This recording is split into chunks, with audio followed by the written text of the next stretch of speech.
Alrighty, well, welcome along to the Better Dads Club podcast. Today I'm speaking with the one and only Ish Cheyne. Ish, for those who don't know you, who are you, what do you do, and what's your current role? I'll give you the high-level summary. So I work for Les Mills, a company I've worked for 30 years, if you can believe it. I've practically grown up in the fitness industry, and I'm head of fitness. So I look after personal training, group fitness, and gym floor. So all of the fitness offerings, and then probably about 30% of my time is also in learning and development. So doing our leadership training and looking at learning across all of our departments and a bit of mentoring with managers. Right on. And as far as a dad, what's your position as a father? So I have two daughters. I think we're at the easiest stage now. So one's turning 21, one's turning 23. We've kind of gone through all of the teenage years, and it's definitely different now, mainly for the fact that either everyone is home or no one is home. So it's either the girls and the boyfriends, or it's just me and Joe eating cereal in the evening. It's quite a different dynamic now, but they both still live at home. And so we have all of that going on. Yeah. Okay. And that sounds like quite a big household with multiple levels of couples going on there. How are you guys managing that? Pretty well, I think. I mean, it was always something I was a little bit nervous about, raising girls and suddenly them getting boyfriends and that whole dynamic starting to come through. We've been really lucky. The girls are still with their first boyfriends. So my youngest daughter, Emma, is still with her boyfriend, Callum. I think they've been dating since they were about 16 and now about to turn 21. And yes, Sam and Marshall. Sam's now engaged to her fiance, but they started dating when they were 16, 17 and now 23. So same boys the whole time. They've been really embedded in our family, and it's been them from the beginning, which has been quite good because we've got to know them really well. And they're great guys, really, really good guys. Couldn't be happier. Right on. Well, congratulations on the engagement as well. Yeah, thank you. I think that's possibly a fear for many men in terms of knowing what boys are like. And so as a father raising two girls, did you have concerns around the type of boys they'd be interacting with when they sort of got to that dating stage? Yeah, I mean, I think every dad does, right? You're like, is it going to be the guy on the motorbike? Or is it going to be the bad boy? Who are they actually going to be attracted to? But one of the things that we did early on, which I think helped a lot, was we were very intentional about being the house that everyone would want to hang out at. So we got to know their friend groups. We got to know the types of people they were hanging out with.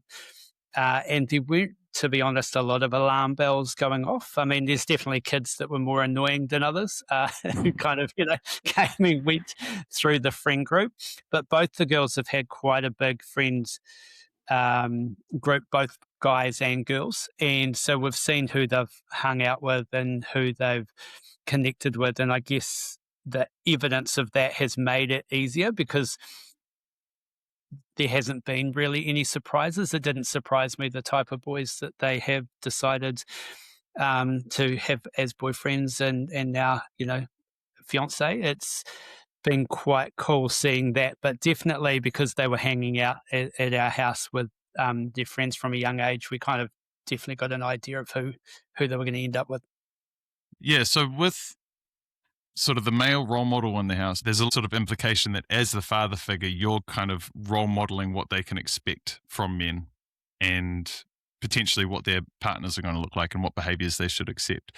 Was that something you were conscious of growing up and that you, I guess, sort of designed in a way, or was that something you were kind of completely unaware of and you're just being yourself going through things? Maybe I'll answer it in two parts. I think I was always destined to have daughters. I've always been better with girls than I have been with boys. Even growing up, I had probably more female friends than I did male friends. A lot of the female role models in my life have been very influential. from bosses to work colleagues. So I was very happy when I got daughters. I was that was my preference right from the beginning, which I think made things easier. But then it was also a world I didn't really know. I mean, in my own family, there were 2 boys, so me and my brother. And so it's not like I grew up having girls outside of my mum sort of in the house. But Joe and I did some parenting courses when we first had the girls as they were getting a little bit older. So I think it was called Parents Inc. or something, Parenting with Confidence, probably back then, and I think it's called the Parenting Place now.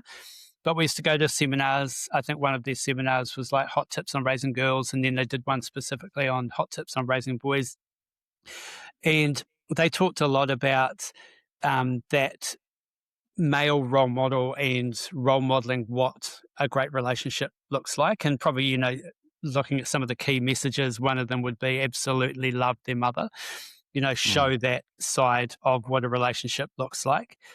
And then create little moments and rituals with the girls where they, you might go to a cafe and have a coffee together, or a fluffy back then, you'd go out and you'd just hang out and spend time. And one of the things that I used to do was we used to always go to the same beach when we used to live in Christchurch, and we'd sit there and have our little takeaway hot chocolates and coffees and sit there and talk. And it would be a place where we'd always go to the same place. And I used to do it with both of them separately, sometimes together, but mainly separately. And it was just a chance to connect and talk and ask them questions. There was one of the things I learned from that course, and it was a little handshake that you do. So you hold their hand, and then if you squeeze it, so it's like you squeeze, I think it's 4 times. So you go, do you love me? And then they squeeze it 3 times. They go, yes, I do. And then you go, how much? And then they squeeze really tight. And that actually became something we did a lot, and they would initiate it as well. You'd be holding hands, and then you'd feel the 4 squeezes, and then you'd respond with 3 squeezes, and then 2, and then 1. And so you didn't obviously have to say the words anymore. It was just that. And I even remember sometimes where we might have had a disagreement or something, but that when they were little and they'd come and sit on the couch and cuddle up, like they used to do, which I miss, but they used to do.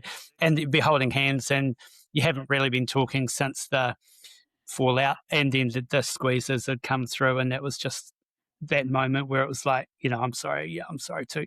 So little rituals like that were really, really good. And we also did little just culture family type rituals. So one of them was Wacky Wednesday, and Wacky Wednesday was, I don't know, wacky stuff happened on Wednesdays. Sometimes we'd have dinner under the table. Sometimes we would have dessert first. Sometimes we would just, you'd have to wear a funny hat, and that was what was happening for dinner. And the girls still remember those moments.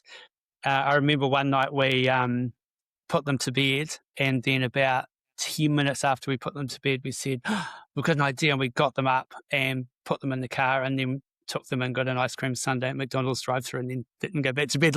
And we only ever did it once, and they still talk about that. I think they think we did it heaps of times. We actually only did it once, but the memory of all of those little moments. And then we did $50 Friday for a while, when you could do stuff for $50 back in the day. And once a month, each daughter would have to plan something for the family to do for $50. So it might be going to the movies, or they might, fish and chips on the beach, or it went really well until Emma decided that she just wanted to go get $50 worth of pick and mix lollies, and but it was good. It was still good though. But those little moments actually created this vibe in the family that, we have fun, we like hanging out together. And we're also a big TV family. We do watch a lot of TV together, and we've worked through all the sitcoms like, The Middle and Everyone Loves Raymond, and Friends is a staple in our house. In fact, my daughter Emma's named after Ross and Rachel's daughter, Emma. Wow. Yeah. Okay. And Sam was named after a show called Me and My Girl. He had a daughter called Sam. So, yeah, but that's been one of the things that we've done. We've always been intentional about watching TV shows together and doing that kind of stuff. So, yeah, a long-winded way of answering your question. Yeah, well, that actually leads into, a question I do have from my friend Craig, was around, because, I've got a son, Mm-hmm. and for me, it seems quite obvious in terms of how dads bond with sons. It's a little bit of rough and tumble. As he gets more physical, he needs to understand how his body is and where his strength lies and what his capabilities are, and sort of testing and challenging that way. Don't get me wrong, definitely balance it out with a lot of reading, a lot of downtime, and a lot of chilling. But as far as creating those bonding moments with your daughters, what you're saying there, it sounds a lot more relationship focused as opposed to physical. And you say it was quite engineered with the Mm-hmm. way that you guys were creating those bonding moments. Was that something that you picked up from these courses, or was it quite intuitive for you? Yeah, a little bit of both. Like I mean, you've come to my training sessions and bits and pieces. Like I'm always trying to build little culture pieces even into those, the way the sessions start with a song, the way, make people laugh together, have fun, interact, like all of that stuff is engineered. So I think it's built in me, but then using the tips of like the parenting courses, like even one for your friend could be have a notebook, because I used to travel a lot, like overseas and everything with these mills. So I'd be away for extended periods of time. And I'd often be at work at 6 in the morning because I was a personal trainer. So they'd be off to school and I wouldn't see them. So we had a little journal, and we could write notes to each other. And so if I knew I was going to be away, I'd write notes to them and have them on their bed. So when they woke up, if I was gone for a couple of days because I'd been on an early flight, they'd have those notes and then they'd write notes back to me. So if I got home late, I could read those. So little things like that were quite cool. The other one is, I think, with boys, throwing a ball, rough and tumble, all that kind of stuff. You're right. It is a bit more instinctive when that's just the way that you grow up as well. So I did have to learn how to plait hair and had to learn how to use the hair straightener and a lot of that skills that I learnt, which you can just learn on YouTube. Key transferable skills as well. Yeah, key transferable skills, absolutely. But I was intentional about learning how to do French braid and ponytails and all that kind of stuff. And I like the fact that the girls would come to me to do their hair in the morning, as much as they would go to Joe. So that kind of thing was good. But I think where dads can show up with a bit more intention of being dads is dads just get to break the rules a bit more. And it's not to say that mums can't break the rules, but dads can break the rules, I think, as far as like just do stuff that's maybe a little bit more edgy than maybe mum would do. Like even when you're throwing the kids up and down and you're doing all that kind of stuff, I'm sure it looks like they're going 6 meters in the air to a mum, but we know we can catch them and it's safe. All of those kind of things where you can cook meals that you wouldn't normally cook and do. I think those little moments as a dad is quite cool. So yeah, that's stuff I remember from my dad. I remember when my mum was out and he had cooked dinner and he wasn't the best cook back then. He got better, but for some reason it was, because we were watching TV and it was just all those little rule breaking moments, which actually kind of were fun. And, I think dads do bring a lot of the fun. And saying that, you don't want to make mum the only mean one in the family. Like, No, got to be able to do the fun stuff together. But definitely, that's where dads can show up. And tell me a little bit about the relationship with your dad. Like, what was that like growing up? Because you're as you say, it's just your other brother. Mm-hmm. Yeah. Yeah. My mum and dad worked a lot. I got my work ethic from my mum and dad. They owned a catering business and a bakery. So ever since I can remember, they were always either early, like out at the shop preparing for the day or working weekends. And we would help them, doing dishes and all that kind of stuff. So I remember having a lot of pocket money when I was young because we were working in their business. But I also know that on the weekends and sometimes after dinner, that's where they would be, they would find those times to hang out because everything was busy at our house. I remember during the week, we'd come home from school, we'd do our homework, we would then have dinner and then Dad would say, should we go for a swim down at the river because we're in Nelson? And rivers were a thing, right? So, and we go, oh, that'd be cool. So we would jump in the car and go have a swim after dinner, or there would be something that we would just do together. We used to do the family meals out, like go out to a restaurant and just kind of hang out as a family. So I remember all of those moments in amongst the busyness, because I think parents feel quite guilty about the fact they should be spending more time with their kids, but actually, as long as the time is quality, it doesn't really matter about the quantity, because they'll look back and they'll remember, the one time you got them up from bed to go to McDonald's. They think you did it just about every month, but you only ever did it once. Like, that's the way they remember it. And that's what I remember with my dad, is those moments where he'd take time to hang out. And we didn't have a lot in common. I was into sport. He wasn't. And I was way more physical than both my brother and my dad.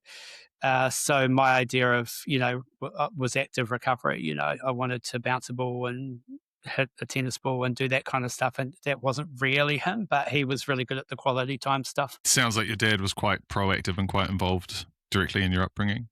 Yeah, definitely. Yeah. And we had, back in the day, right, you had obviously had wide circle of friends that you were hanging out with the neighborhood kids and all of their families, and you just end up at lots of people's houses. And my mum and dad were again intentional about letting people come over. So they'd often wake up and people had stayed the night, or, friends were hanging out at our house all the time. And that's what we did with this, with our girls as well. Like, we literally set up the garage as a space where they could hang out with their friends, and there's a dartboard and a table tennis table and just bits and pieces that they could just use. So yeah, that's stuff that I remember that I've brought forward.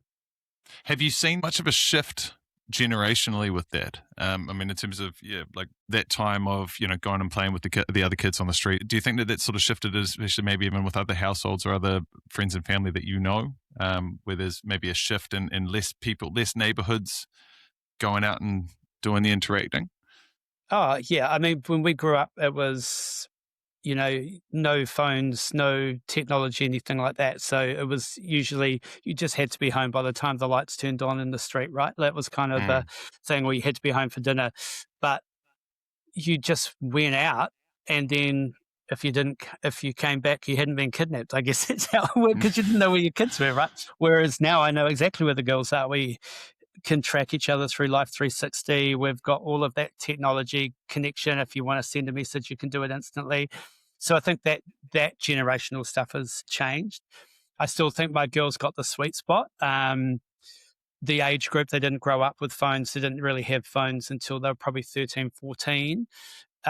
Was that a conscious decision from you guys as parents? Yeah, and I don't think the technology was there. Like, they wanted an iPod, and so that was the thing to have. And we brought them a phone without a SIM card, because they're effectively the same thing, so that they could listen to the music and they could do all that kind of stuff. And then when they started school, we put the SIM in and we said you can text. And then we just kind of started to, as the phones got better, obviously they got more indoctrinated into technology. But we did no phones at the table. Especially out at restaurants, we never did phones. We did colouring pencils, and they could take things to do if they wanted to do that, but there was no technology.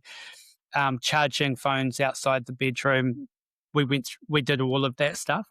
And I think, again, we were in the sweet spot. I think it is harder for parents now. But that was one of the rules that we definitely put in place. And I think we've seen the benefit of that even now that the kids are still more involved in technology than ever.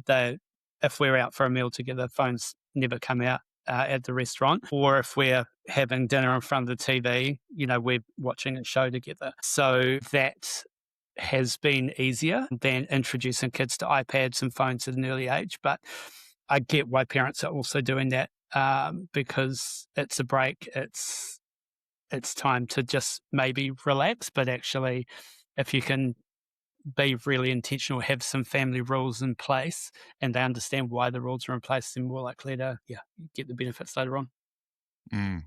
Yeah, I agree. Mate, look, so obviously you've spent your life coaching people from PT, and then obviously doing the training and development stuff through Les Mills as well. What are some of the similarities between coaching and parenting? I think from a parenting perspective, it's looking for those moments where the conversation you're about to have is going to be an impactful one, rather than just reacting in the moment. Like, I think you get so frustrated by your kids, and then you say something or do something, or don't do it the way that you wanted to do it, and then in hindsight you beat yourself up about it, and I should have done it a little bit different. But actually, if you can sometimes recognize that issue they had at school, or that problem you've just been through, debriefing it, taking the time to apologize if you did say something that you should have said, and unpack it just like you might do in a coaching situation. Because when you're coaching and it's an employee, you've got a distance from it, because it's not this relationship connection. You don't have to go home and have dinner with them, or they're not going to run off and slam the door in your face. So it is quite different from that. But recognizing when those conversations come along, and now with my daughter, the 23-year-old Sam, so she works at Les Mills now, and she's worked on reception for a year and now is in sales. And so I'm having coaching conversations with her, as well as, dad and daughter conversations. And the fact that she listens and takes that information on board, and she's prepared to listen to the training that I give her, I think is one testament to the relationship we've got, but also that she's probably not seeing a massive difference in the style from the way that maybe I parented to the way that maybe I'll take those opportunities to coach her now from a work perspective. So probably being consistent there. And full disclosure, I've mucked up so many times where I've lost my shit and, done all the stuff that every dad and mum does, and you just feel so bad about it. But again, taking opportunity to apologize, to debrief, no one's going to get it right. You're not perfect all the time. And that's important for kids to see as well. Like, you make mistakes, you move on from those mistakes and make them right so you don't do it again. So yeah, that's probably one of the similarities between the two. Do you have a process that you follow in terms of that rebuild and repair? Yeah, it's different for each of the girls. Sam doesn't get over stuff as fast as Emma does, but then Sam doesn't get flustered by as much as Emma does. So Emma's probably more like me. I get triggered easy and kind of just a bit more reactionary, but then it's like letting the gas out of the bottle a bit more often. So things don't get so big, whereas Sam is probably more likely to have nothing and then have big stuff. So the conversations might be different between the two of them, but I think the main one is, you're no good to anybody when you're in the moment and it's heated.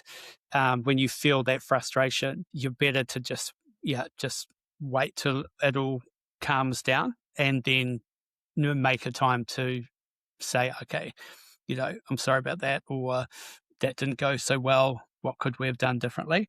So that would be the main one, is don't try to solve it in the heat of the moment. And the heat of the moment just gets less and less.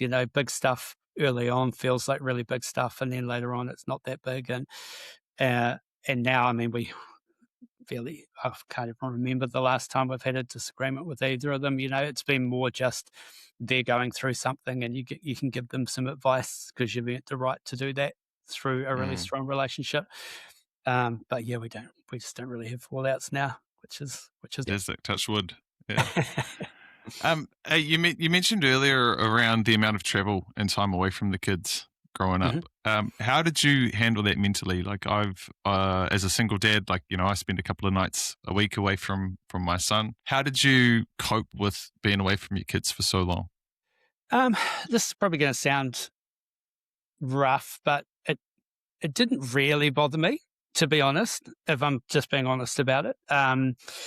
Joe, we were in a pretty privileged position where Joe was able to be home with the girls right through to when Emma started school. So from day one, she left her job and didn't go back until Emma was, I think, would have been 6. So that was probably almost 8 years at that point, where she was doing the lion's share of the at-home presence, parenting, which allowed me to then travel, get up early, do the stuff that I needed to do. So from a very privileged position, it didn't really bother me that much because Joe's solid. Like she's just really, really good mum. And then when we were home, we were really intentional about the times that we hung out. So probably it didn't worry me so much. I'm not a big baby guy. So, the idea of hanging out and looking after babies doesn't thrill me.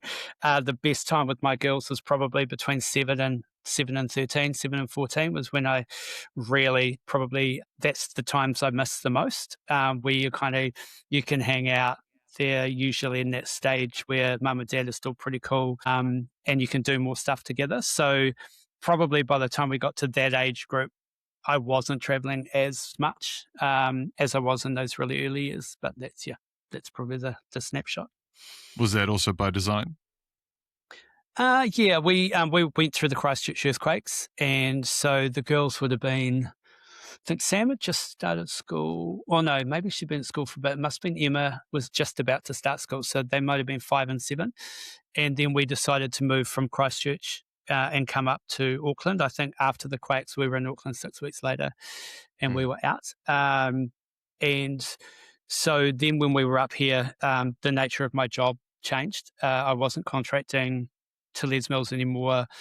I was employed, and my main role was in New Zealand, so I wasn't doing as much international either. So that changed it slightly, and then Joe ended up getting a job as well. So then we were both working, but the girls were at school. So we were a little bit more intentional about the times that we were at home versus away. And, we were financially recovering from the earthquakes, probably be the right way to put it. So which took a little bit of time to get back on our feet. It sounds like you've also got a really good relationship with Joe. Mm-hmm. Can you talk a little bit about that? Like, is that the same story as kind of what you're talking about with your daughters? Yeah, definitely. We could kind of like best friends when we were 18. And then I always say I started dating Jo on her 21st birthday. She didn't start dating me till much later. But yeah, that's kind of where we friends through youth group, then ended up dating, and then we were married at 23, 24, kids at 28 kind of thing. So probably very similar to the way that the girls have been. The boys were probably in their friendship groups originally, and that was the same. So I think they've just kind of used that as a bit of a template going forward. And Joe's always been really like a 10 out of 10 mum, so that has made it really easy. She's definitely the rock star parent, and I've just come along for the ride and managed to create a few moments that have been useful every now and then. Yeah.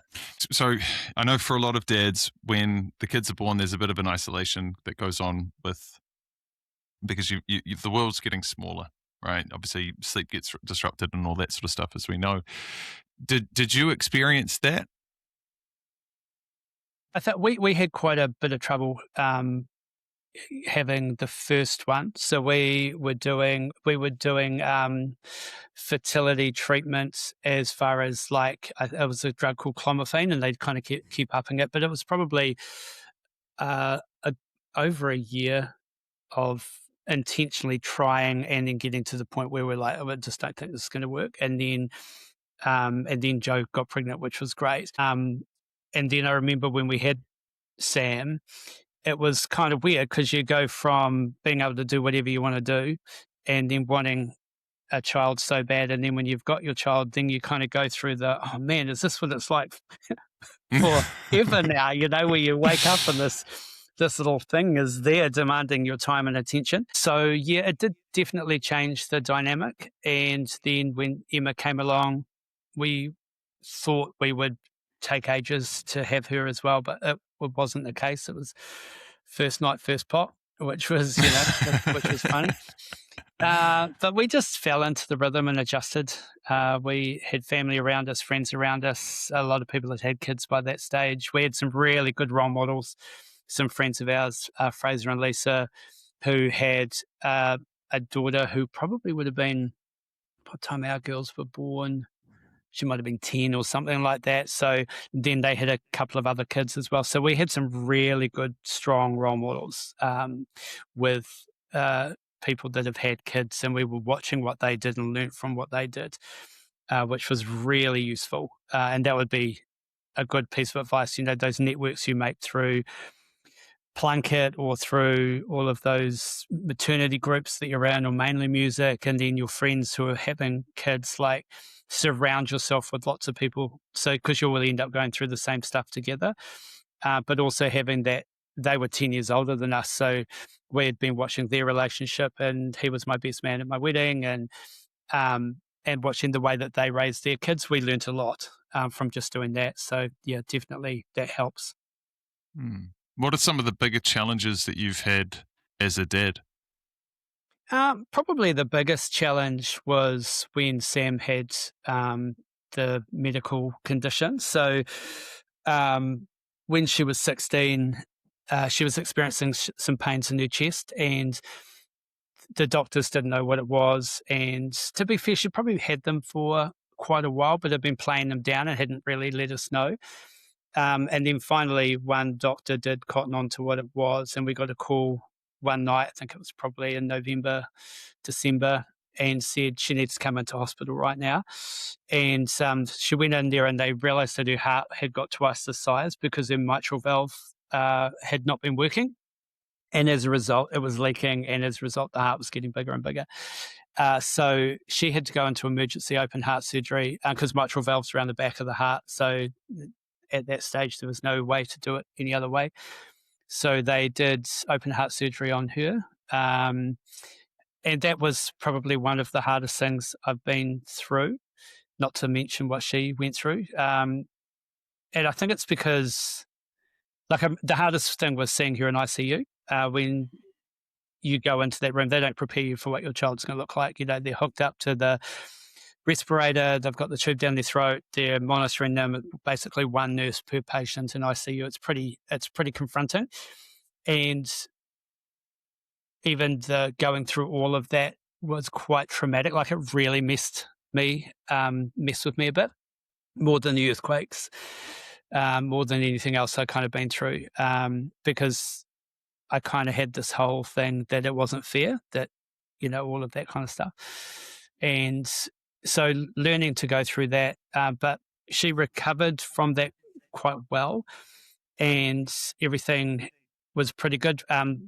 We put in a tissue valve, because a tissue valve is less complicated. It means you don't have to go on blood thinners, and blood thinners aren't great if you're a young woman with a period and you want to have kids later on and all that kind of stuff. Not being on blood thinners is a much better way to go. But then 5 years went on, and then it was only not this January, but January before, so January 2025. She wasn't right again. Her energy was draining. She was just not recovering, could barely walk up the stairs some days. And so we took her back to the doctor, and they started running tests. And then we got the same thing, phone call, December. And yeah, she has to come back in, and they did emergency heart surgery after 6 weeks of being in hospital, and they couldn't repair the valve. They did try, but they couldn't. So they ended up deciding to put in a tissue valve instead, because their body had basically rejected it. Put in a mechanical valve, instead, and which means she had to be on blood thinners and a few other bits and pieces. But to be fair, she's recovered really well from that. But the reason they wanted a mechanical valve is it also doubles the chance of you dying on the table every time they have to open you up. So it kind of gets more and more complicated, whereas the mechanical valve technically should be, last her a long time. And it just means it's complicated for things like kids or stuff from now on. But yeah, that was pretty hard again. You go through those times where it's like, it's pretty rough. Feels like you're not getting a break with that stuff. But she's amazing. I think she coped with it better than anyone in the family, to be honest.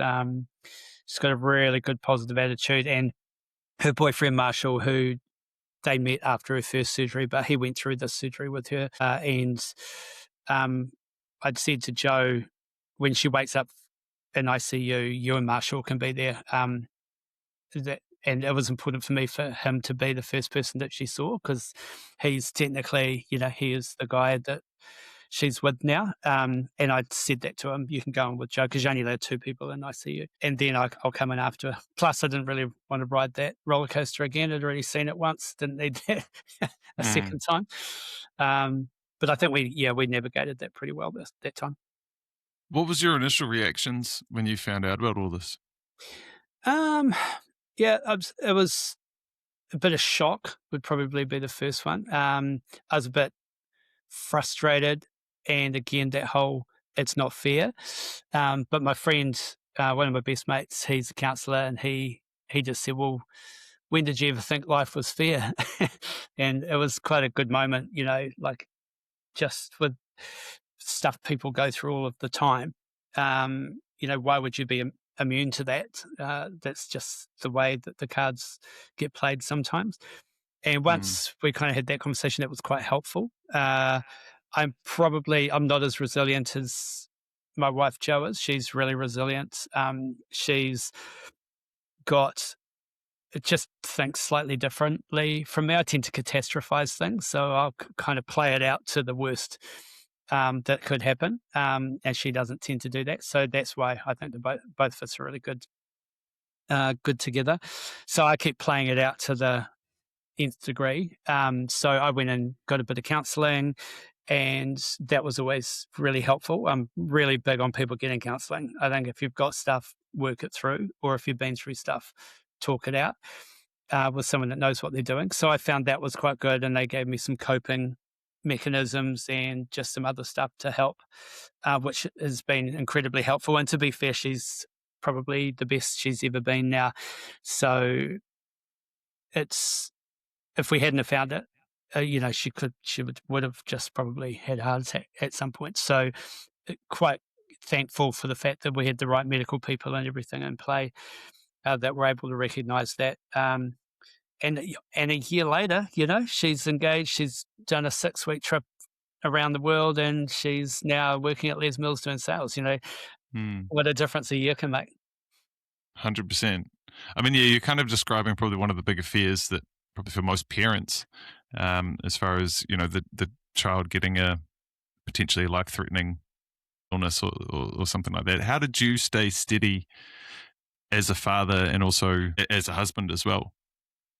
I think I definitely had probably more wobbles than Jo, but again, surrounding myself with good people, probably a bit of an over communicator. I found it really helpful to just let people know what was going on and do updates.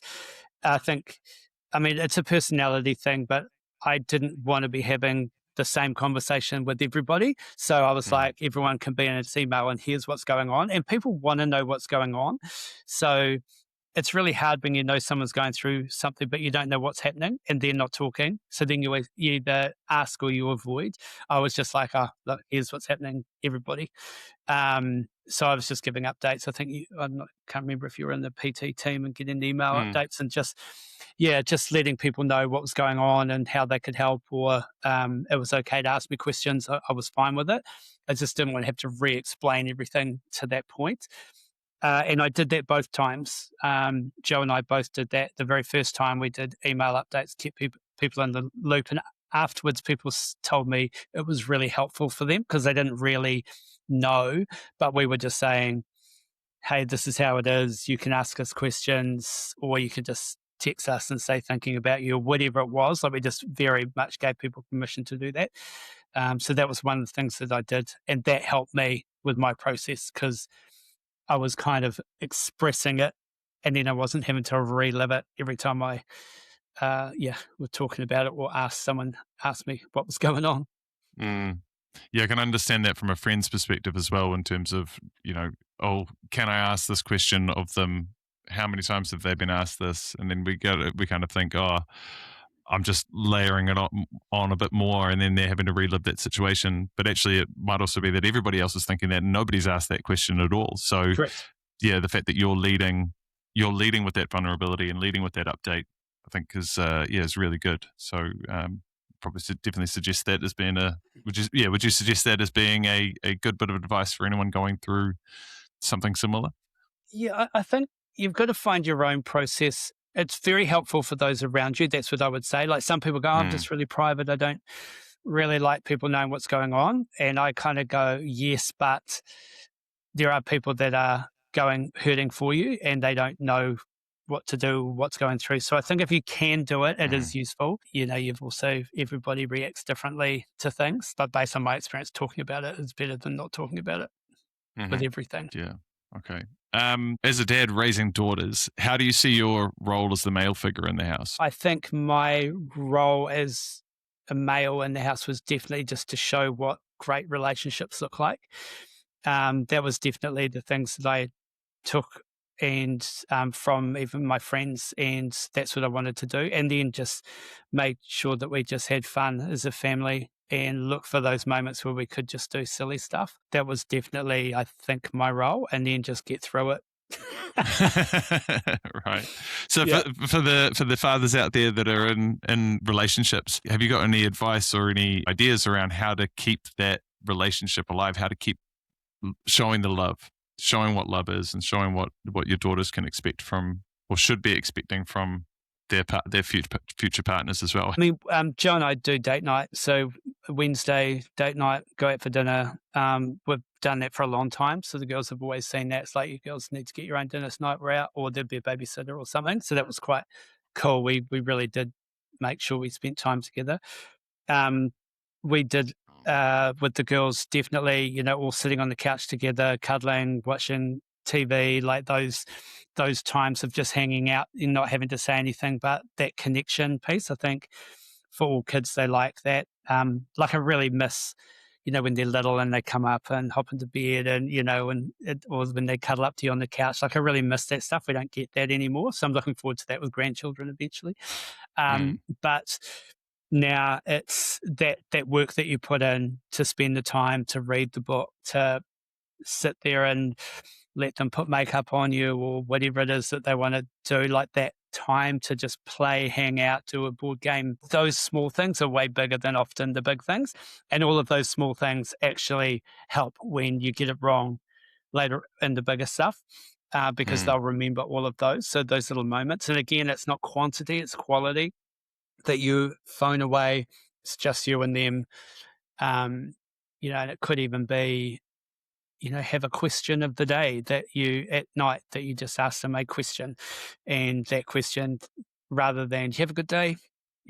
Like, what was the best part of your day? Or out of everyone you talked to, who was your favorite? What was your favorite conversation? Like, get quite pointed.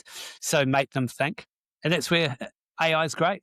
Give me 365 questions I can use with my 7-year-old daughter this year to reflect on their day. You don't have to overthink it and have a question, and that'll be what they remember. I remember telling them stories. So Sam was Super Sammy, and we used to make up stories about Super Sammy and go around the city. She was always like saving people and beating up bad guys and stuff. And then Emma's was, I think it was Princess Emsy Bum, and she used to wake up every morning and something was different. And those stories that we made up, the girls still remember those, and they were ridiculous and in the moment, but funny, that kind of thing was really good.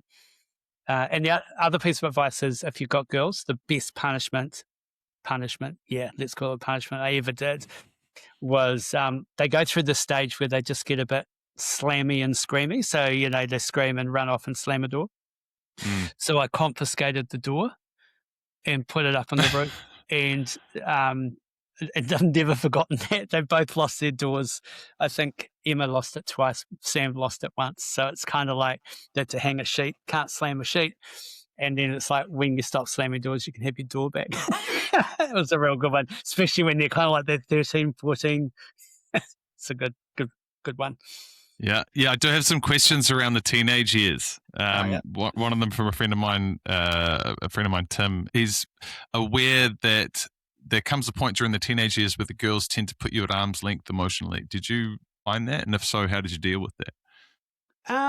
Yes, they do. The advice the thing I would say is they come back. So they kind of end up in this place where you feel like you're a bit disconnected and they're not talking to you as much as they used to. If you've done the groundwork on the beginning, it won't be very long. It's more when they're navigating new friendships at school, or they just kind of get into this downward spiral, or they just get a bit negative. So I think build their confidence, make sure that you tell them they can do stuff, and, acknowledge when they've gone through hard stuff and say, man, that was hard and you did so well out of that. Then that time will be less, but they do come back. I think Sam never really went through that just because of all of the stuff that she'd already gone through from 16 anyway with heart conditions. We never really had that with her, but Emma definitely kind of got a bit distance for a couple of years, but now she's great. Like they just, they end up as these amazing young women, and you see all that work that you put in originally. It definitely does make a difference later on if you do the groundwork now. How did you navigate the changes in hormones, especially through puberty? And obviously, you being a dad. I mean, and also look, conversations around sex and couples and that sort of stuff too. I mean, it can potentially be quite awkward for dads just having that conversation with the son, let alone having it with a daughter. Or was that more Joe's role?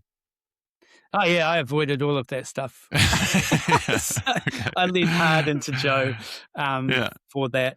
I mean, it didn't worry me. Joe definitely picked up a lot of that stuff. I was more when, if they had a fight with their friend, or they were, dealing with something at school, or that kind of stuff, I'd give them advice on that. But yeah, periods and all that stuff, Joe was all over it. And how did you navigate that time each month? I mean, because when women are together, they tend to get on the same cycle.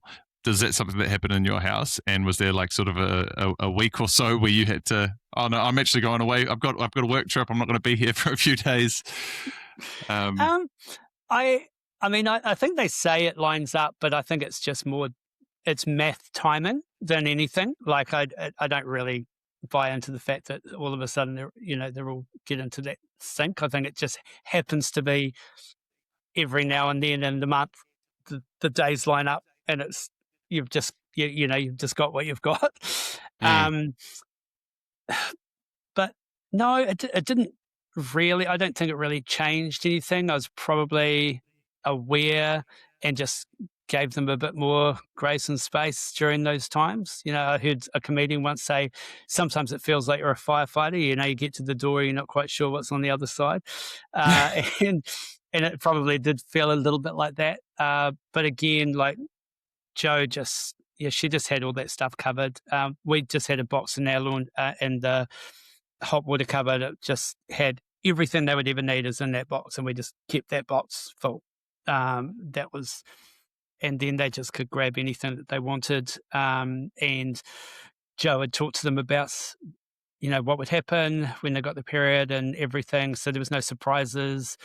I think it happened to Sam when she was off camping, because it's never perfect timing, obviously, all of that kind of stuff. So it's quite different, but didn't stress her out. She kind of knew what was happening, and it was all well prepared. But yeah, I take no credit for any of that. So I think it's way harder for a dad when they're parenting solo, if they've got girls. And I guess you've either got to get good at figuring out how to have that conversation, or get a female in your life that can have those conversations on your behalf and they can reach out to, because you're never going to understand it. You can understand the biology and all of that stuff as we do with when we're personal trainers, but actually the reality of navigating those conversations as a guy, it wasn't anywhere I was ever going to be good at anyway. Yeah. So having gone through that experience, looking back, have you got any advice for the dads out there that are navigating those hormonal teenage years? I would just say pick your moments, pick your battles, and just take everything into account. It's, teenagers are weird, and, they're just not, their brains aren't fully developed, and they say dumb things and do dumb things, and you kind of got to give them a little bit of grace for the fact that they're just don't know what's going on. Combine that with hormones, and whether it's females or males, there's going to be hormonal changes, testosterone, for guys, and suddenly all of that energy and aggression that just starts to come out. Like, you're navigating different stuff all of the time. So I think one piece of advice, it's probably not very PC, but someone said, if you treat your teenager like they've got a brain injury, it'll be much easier. And it does feel a little bit like that when they just kind of do stuff or say stuff and you just go, it's okay. It's just a brain injury. It's just temporary. They're going to come right. Because it is a bit like that, right? Where they say that frontal lobe and decision-making doesn't even kick in till into their 20s. So 40s maybe. Yeah, maybe, yeah. Well, it was always a joke in our family about frontal lobes turning on, and I think Sam said she emptied the dishwasher being unasked one day, and I said, what's that about? She goes, I don't know, maybe my frontal lobes are turning on. Standard joke, but yeah. You never can 100% prepare for it, and you can't be 100% right, but the more relaxed you are and just realize that actually they do come right, they do come back. And the more relaxed you are about it, the easier it will be, because it's very easy to say the wrong thing or do the wrong thing in those moments. So you've been a man in the fitness industry for 30 odd years, and that comes with its own challenges. So there's a couple of pieces there in terms of how have you navigated conversations around like body image, comparison, pressure. I mean, are your daughters, were they actively involved in sports at all and kind of trying to push limits there? Yeah, they were all involved in netball, and they did all the sports stuff through school. I think when it comes to 30 years in the industry, like if you kind of think like the industry has definitely evolved, in the 80s, it was all about making choices to look good at the expense of your health. That was pretty much probably the way to sum it up. It was diets and it was extreme training and diets to look a certain way, and health was not even in the conversation really back then. And it has shifted now. So it's like more around health and wellness and mental health, and understanding that is such a big part in any physical results that you'll get later on. So there's definitely been a shift like that. The difference for me now is, I'm 52, and a lot of people in my team or trainers coming through are half my age, so it's interesting now working with people that are practically my kids' age, and social norms have changed, technology's changed, expectations have changed, but that consistency around listening, coaching, developing people, that hasn't changed at all. And although I've been quite good at reinventing myself and finding out where I can add value and looking at what the industry needs and then being able to step into that gap, and that's why I've lasted 30 years doing what I've done. It is definitely making sure that you are really good at building relationships with people, that you're really good at asking questions, that you're really good at listening, and then whatever technical skill set you need in the moment will just fall into place as long as you're open to new learning. I see people get frustrated because they don't want to change, and they don't want to change the way they're doing something based on a new generation that's coming through. But the fact is, we were that generation, we changed things. And I remember some of the leaders who listened and adapted and are still relevant as much as I am now. They're just the way that they've changed and done that's been pretty amazing. Did you have to have conversations with your daughters around like body image stuff and the comparison thing, or was that something that was in their world, or were you guys quite good at keeping that stuff away because of the lack of phones and the lack of connectivity, for example? Yeah, I think, again, we got the sweet spot. So by the time the girls were really engaged in social media and the comparative stuff, they were at an age where they could rationalize it a little bit more. They're both very different and different body shapes as well. I think that health has been a big part of the conversations as opposed to look. Both of the girls go to the gym. Obviously, Sam goes because she works at Les Mills. Emma goes to Anytime Fitness in Browns Bay because it's close, and her and her boyfriend go there, and Sam and her fiance Marshall go to Les Mills. So they've always trained, and that's part of role modeling. I think, families that eat together, families that do exercise, mum's going for a run, dad's going for a walk, or you guys go to the gym. When kids see that, it becomes normal. So that's probably the way we navigated it, was more role model based as opposed to girls look this way, or, if you want to look this way, you should do this. Like, we never really got into any of that. The girls never really initiated that as a conversation. They obviously knew I was a personal trainer and I help people lose weight and look good and feel good, but they only probably saw the positive sides of that and the role modeling of it. What's the most difficult conversation that you recall having, and how did you navigate it? Quickly difficult. I don't think I've ever had like one that I've been awkward about. I think if it's been girl stuff, Joe's done it, and outside of that, I've been pretty confident with all the conversations. Like, I don't mind at work conversations that are heated or a bit of confrontation. Like, I've just grown up with that skill set. So nothing really does jump to mind on that. Maybe the only one that might jump to mind is when they start talking about death and you're having to explain that to them when they're little. But again, it's not really a scary conversation. It's just kind of the way it is. So those were probably some of the tougher ones, when they find out, mum and dad aren't going to live forever, or why someone's passed away, or that is probably, those ones are probably the ones that I kind of gravitate to naturally. But outside of that, yeah, the girls, they just tend to talk about most things. Well, it's good. It sounds like you've got a base level of communication and relationship that's obviously really well-rounded and well-founded for then to be able to build on and have those conversations. What sort of skill sets or advice for dads that are out there that are struggling with raising the daughters, or any kind of awkwardness? Do you have any advice for men out there, or some places they can go and do some research into? I think let your daughter lead the way when it comes to like play and interaction. Like, just if they want to sit down and have a tea party, sit down and have a tea party. They'll teach you how to do it. Like, if they want to do your hair, let them do your hair. Like, just if they want to paint your nails, let them paint your nails. Just that, if you relax with that stuff, it's so much easier than actually trying too hard. So they will probably naturally fall into that classic trope, the way that girls tend to play.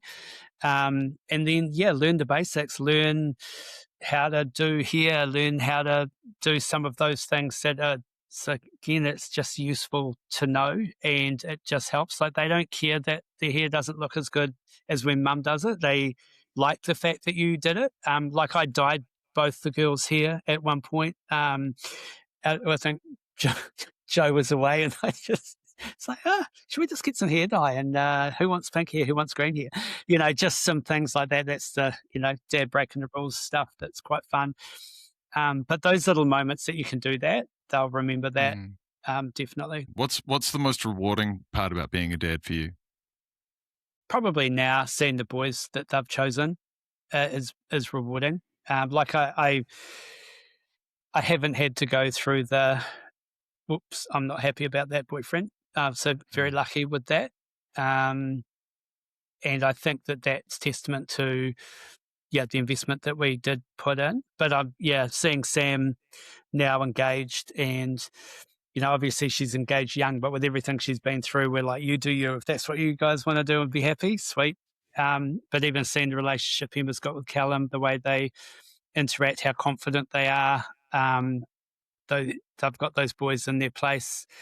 So, but they also work as a team. Like, they make decisions together. I like seeing their relationships.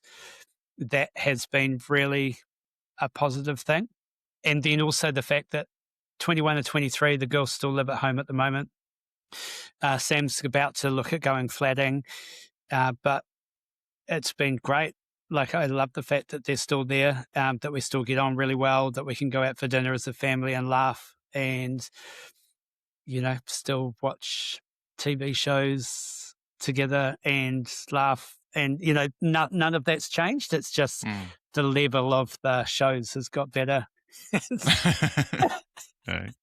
Is there anything you wish you'd done more of as a dad? I probably threw away some of that time to travel that I didn't really need to when they were young. I think that I put work first a lot, and I think I got away with it because, as I said, Joe was solid and just there. And when we were together, we had some great times. But I think that I definitely put work first.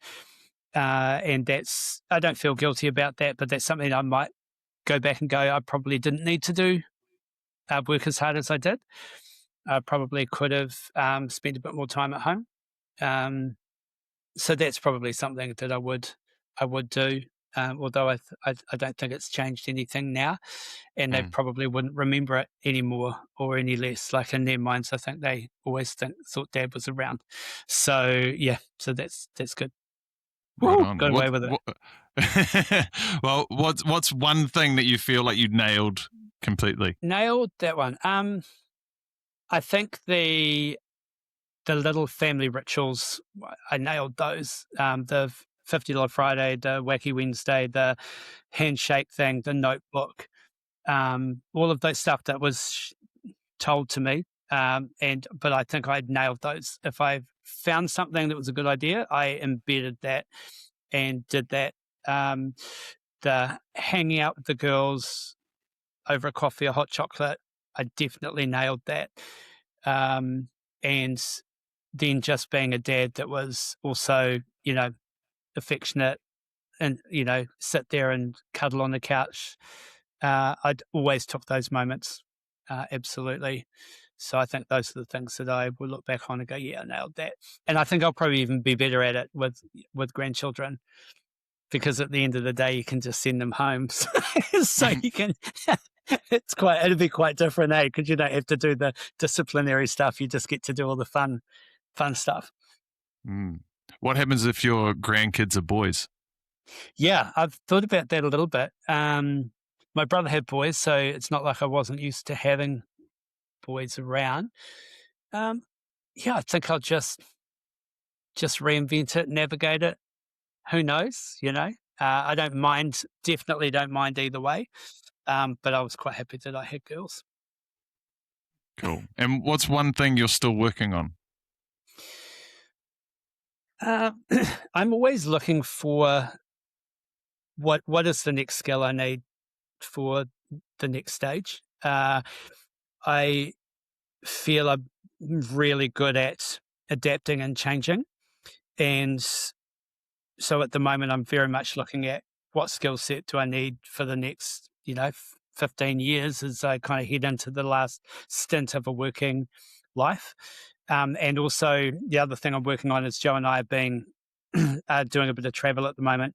So we've obviously spent a lot of time with the kids and all that, and now we've got the sweet spot. So there's no grandkids, the kids are old enough and they're got great boys, and we've got the sweet spot where we can maybe do a bit of travel for the next few years. So we're going to do our own memories, and then we'll probably end up looking after grandkids and stuff later on. So yeah, that's probably what I'm working on at the moment. Nice. Awesome. All righty, Ish. Well, look, thank you very much for today. I think we'll wrap it up there. Is there one bit of advice that you want to offer to the dads out there that have got kids, boys or girls? Just be fun. Don't overthink it. Don't stress. If you're fun and you create some great memories, it will be enough to get you through. And then when you go through those tougher teenage hormonal years, just don't sweat it. Just know that they'll come right. They come back. They come back. They come back. Yeah. And look, you've got a podcast out as well? Yeah, so I do the Not So Breakfast Show with Sasha Coburn. So it's a leadership and career development podcast. You can get it anywhere you get your podcasts, and there's about 250 episodes or something. We talk about everything from how to get ahead in your career if you're younger to how to actually manage, be a great manager and a great leader in whatever industry you're in. So, yeah, get on it. It's a good ride. And also I'm aware that in your role at Les Mills, you're also quite big in the AI space and kind of researching into that. Is there some conversations in there on the podcast? You're talking about that changes? Yeah, we talk about AI and staying relevant and how to use it and where you should use it, what to look out for. So there is some conversations around that. We do a lot on presenting and public speaking and skill sets with communication, one-on-one, one-on-few, one-on-many. So there's heaps of different topics in there. It's very much like a breakfast show. It's light, 30 minutes, have a laugh, get a good couple of solid learnings out of it, and very easy to implement. Right on. And you're also a bit of an experienced keynote speaker as well. Are you still doing a bit of that these days? Can people bring you in and get you talking to their companies? Absolutely. So, yeah, if you're looking for a keynote speaker for your next event, I'm certified in Working Genius. If you are interested in Working Genius, you should have a look at that online. I could run that with your staff, which is basically about how people work better together, increase productivity and morale. And then anything in the leadership space, anything in sort of development of your people, developing high-performing teams, happy to do any of that. And how do people get in touch with you?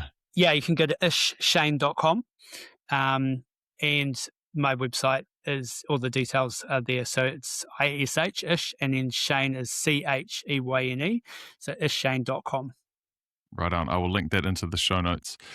Thank you very much, Ish. Really appreciate the talk and the lessons gleaned from a man who's been very direct and well planned in raising a couple of daughters in this world. So yeah, well done, man. Thank you. Cool, man.